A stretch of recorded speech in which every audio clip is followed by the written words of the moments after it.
you guys. It's a sad day for me, man.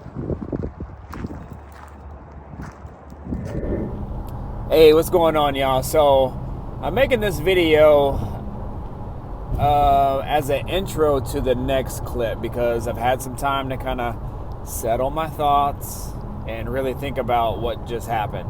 Also, too, this video is happening today, the 16th, and I have some other videos in the hopper from me working on the Chevelle, but I bumped this one up first because one, it's so fresh, two, I think it's needed, and three, it'll just bring a little bit of variety to the channel. So anyways, you guys, I'm not exactly sure what the intro teaser clip was before. I don't remember if I said what happened to the K5 or not, but I'll go ahead and tell you if I didn't. If I did, I'll tell you again, and then you'll see in the next clip as well. The K5 caught on fire. And what I'm going to do this clip is just give you basically what I was doing and what happened.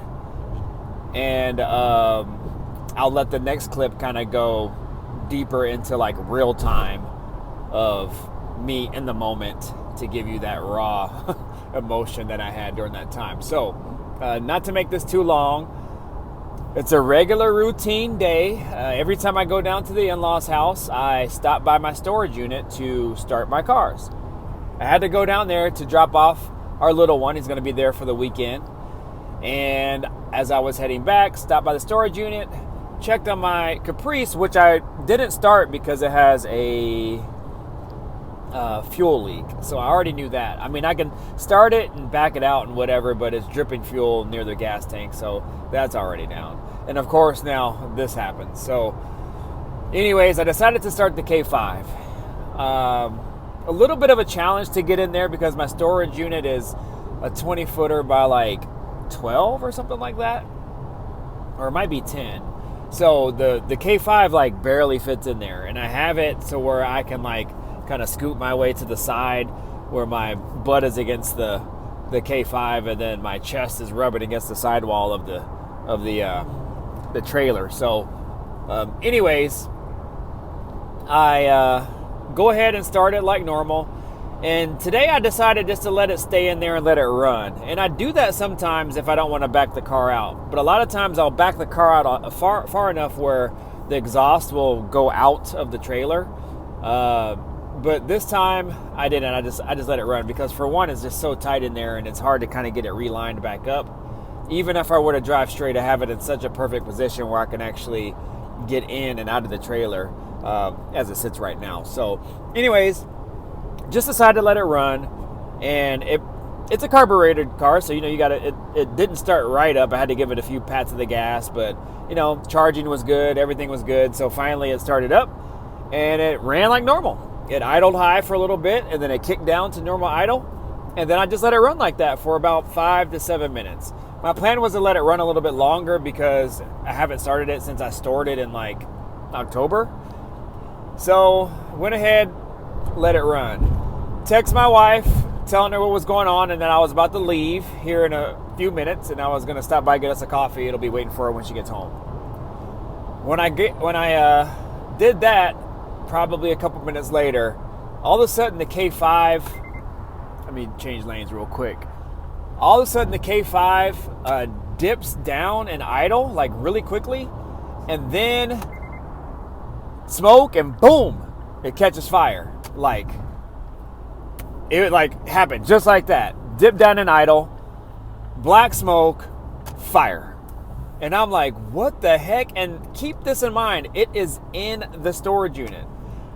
So I'm going crazy. All I'm thinking about is getting the fire out. But what am I going to do? How am I going to do it? It's already a hassle to get in and out the trailer, especially to get to the front of the car because I parked it face in where the engine is towards the back of the trailer. So that's kind of a challenge to get all the way to the front. So I did everything I could. And again, I'll let the next clip kind of fill you in on all of that. But after really thinking about it, like how did this fire start? Like what exactly happened? And I can't really wrap my brain around it, you guys. I mean, all the engine wiring is new. I reworked all the wires. I soldered in new wires. I cleaned up the bulkhead. The fuse panel, like everything. And so like everything in the engine bay as far as what is required to start the engine is new wiring. I have new battery cables. I made those myself out of welding cable. So I really don't know.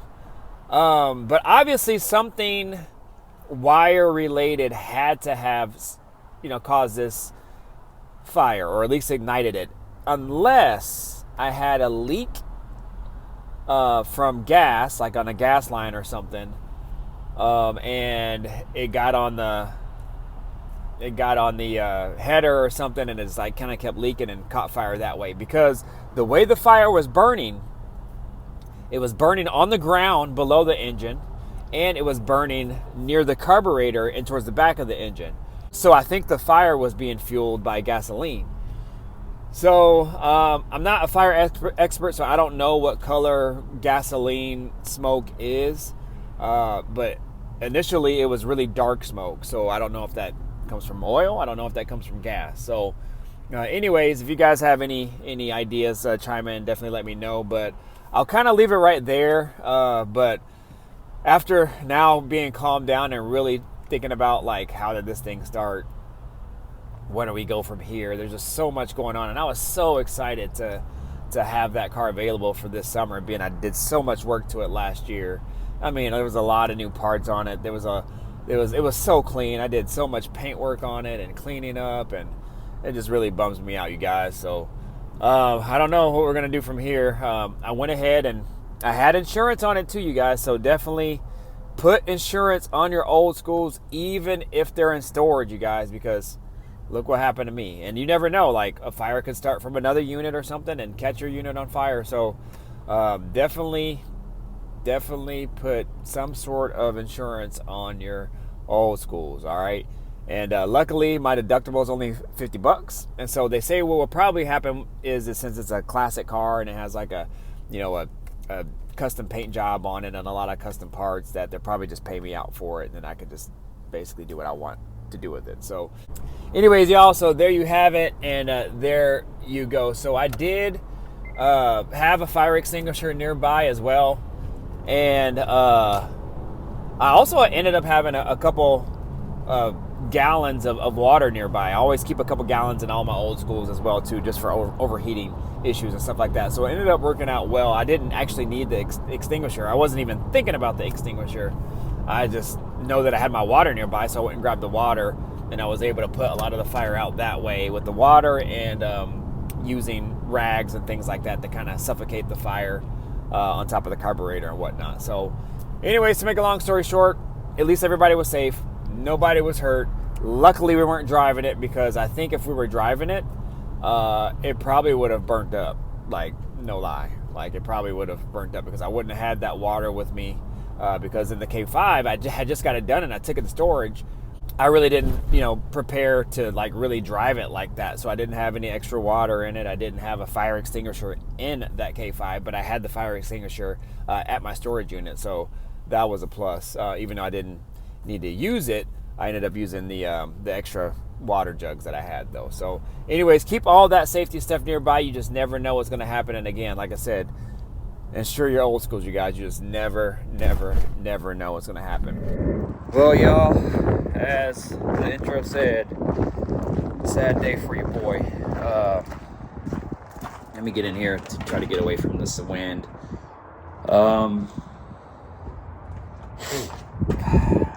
Man, the damn K5 caught fire, y'all. I don't even know what to say, to be honest, man. I've never experienced anything like that. I was scared. I was scared, man. I was really scared because the fire was in this damn trailer. Y'all can see and I have zero idea what happened. I really, really, really don't know what happened. I came in just like normal. I mean, I've done this hundreds of times probably, where I come start my cars, let them run. A lot of the times I'll just pull it out to get the exhaust out so it's not running inside of here. But this will be a learning lesson. I'll never do this again. I'll never let it run inside ever again. To make a long story short and not draw this video out, I'll try to attack this another time because I gotta go. But again, came in, try to let it start and run, which it started fine, started great. And I was gonna let it run for, a while, 10 minutes or so, just to kind of, get the fluids moving, get all the seals kind of re-lubed and everything. And then I was gonna shut it off, let it air out and go home, just like normal. And what eventually ended up happening was I heard the idle dip and I heard a like that.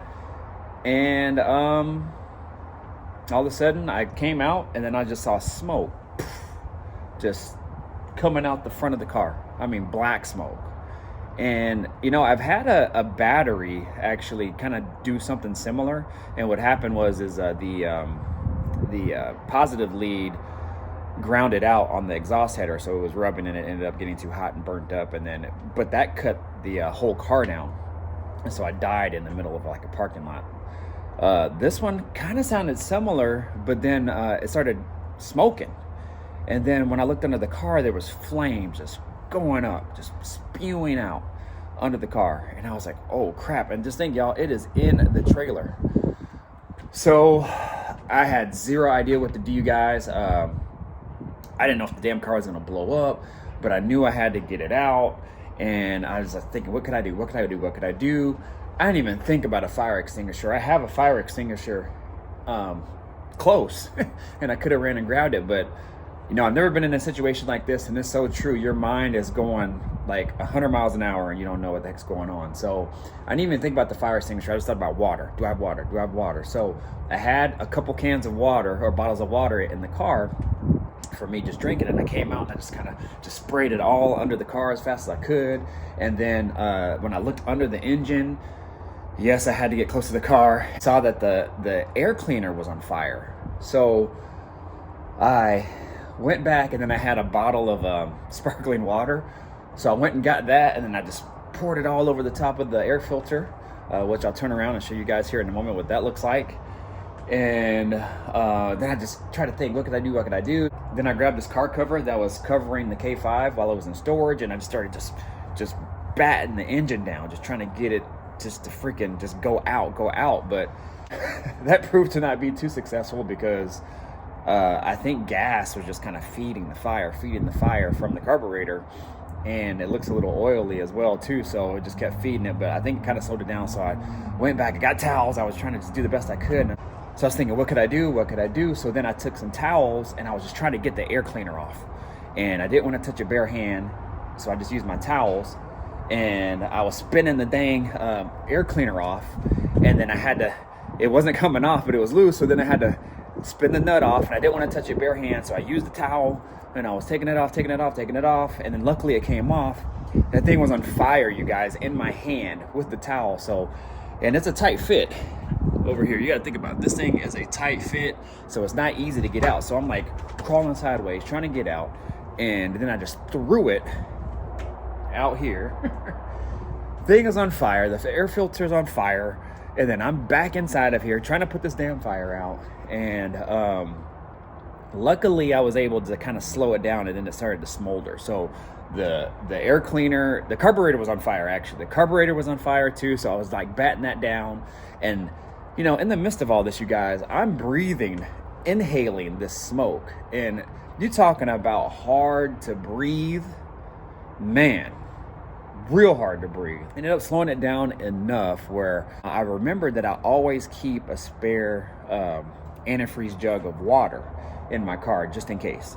So I went and got that, and I came back in, and I just poured it all over the engine, all under the ground, and then I waited for it to settle down, to stop smoldering, and now nothing's smoking, and so we're good to go. So I'm gonna do it right now is flip this camera around and just kind of just show you guys. My arm is getting tired from holding this phone, so let me flip this camera around, switch hands. And I'll show you guys what's up. If you're new to the channel, y'all definitely think about subscribing, hit that notification bell, all that good stuff, y'all. I'm just lucky, I'm blessed. But stuff like this, you guys, I ain't gonna even lie. I want to get rid of this car now. It's just like, I don't know. That's just what I'm thinking right now. But we'll see, you guys. Let me flip this camera around and show you guys what's up. All right, you guys. So we'll start over here. This is the remainder of the air cleaner. Yep. That's it there. Come over here. This is the front of the cover, or some portion of the cover that I tried to use to bat the fire out. You guys can see it's done now. This is the top, or the bottom, and the top of the air cleaner.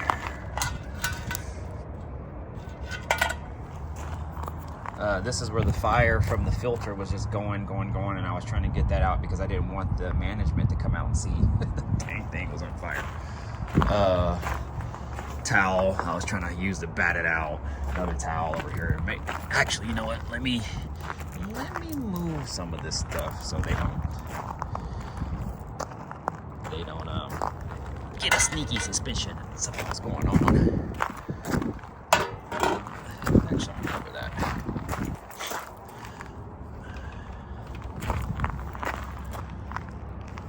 I'm gonna cover that with this real quick.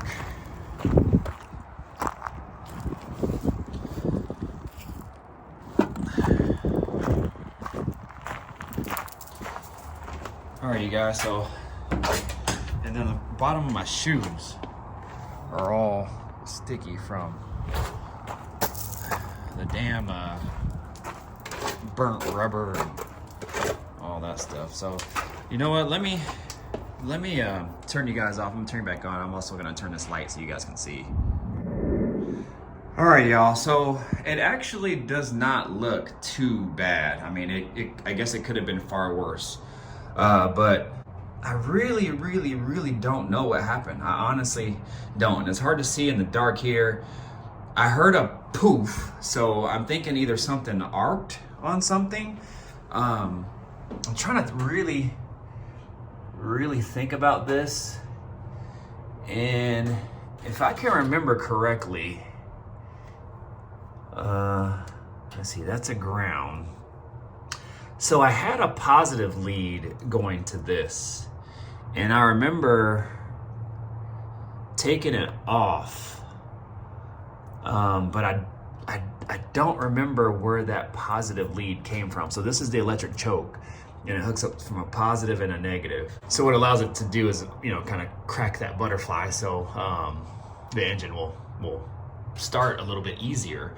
But I remember I thought that I maybe disconnected it and just kind of left it hanging here. I can't remember because this coil would get so hot, and they say you're not supposed to hook it up to a hot lead, and I don't think that I did that.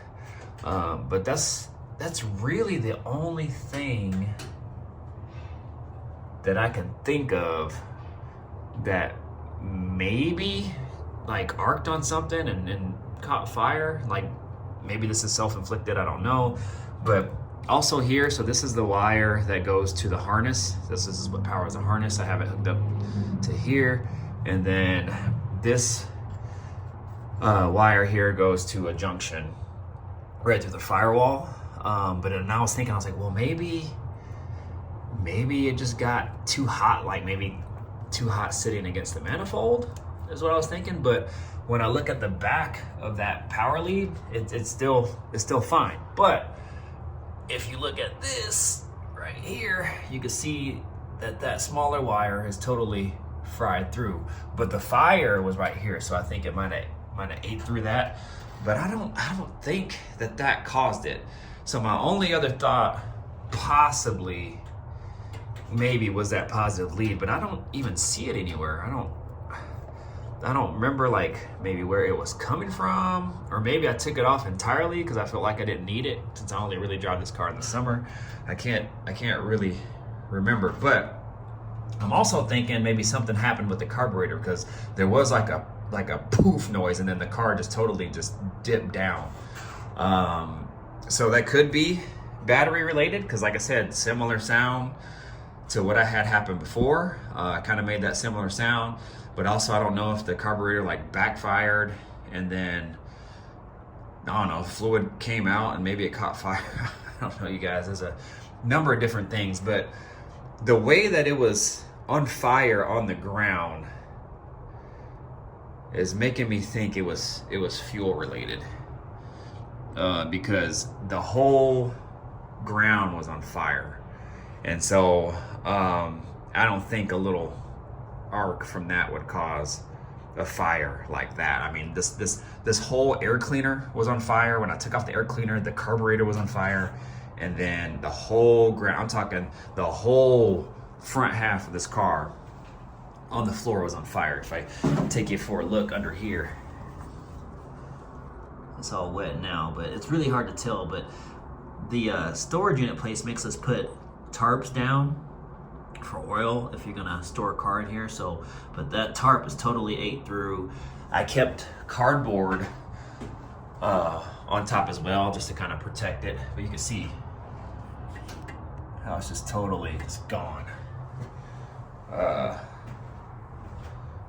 Same thing over there. It's real hard to tell you guys, but man, I had new parts on here, and I did so much work to this car, man. So much work. I reworked that whole harness. I did so much work to this car. It's just so frustrating. I didn't even look if I had paint damage, but I mean, on the side here, it looks fine.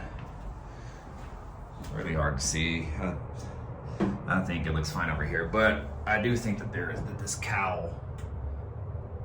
I don't know if that's, I'm hoping that's just like soot from the fire. I hope it's not discolored in any way, but it definitely got hot.